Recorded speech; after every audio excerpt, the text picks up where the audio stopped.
Pre, Ah, baka daw pwede ka sa mag-Kristo sa sinakulo yung ipapako sa krus. ayoko. Sige na. Papako sa krus. Oo, Sakit nun. masakit nga pero ikaw lang yung nakikita namin ditong gwapo na. Siyempre dapat ang Kristo gwapo, di ba? Ikaw lang naman ang pinakagwapo sa lugar na to eh. Matutuwa yung mga babae niyan. Para ton temang. Gwapo, malakas ang appeal. Yan ang gusto ng mga taong mag-Kristo. Hoy! Hindi naman. Para ka... Maraming manonood ng sinakulo niyan kasi ang gwapo ng Kristo, oh, di ba? Ayoko! Nakakainis to. Bakit kasi ako yung iniisip mo na ano? Ikaw lang naman yung malakas ang sex appeal dito na pwede mag-Kristo eh. Hala siya! Hindi ka! Ayoko dyan! Pumayag ka na, Pogi. Yung ano sa krus, ang sakit-sakit na...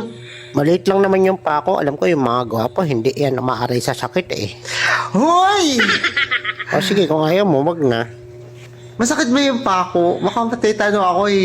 Walang tetano yun, malinis yun. Ibabaw ba talaga yun? Oo, pero ang gwapo, hindi nasasaktan eh. Sige na nga, wait lang kasi baka masakit ah. Kaya ng gwapo yan. Sige na nga. Utong butiki.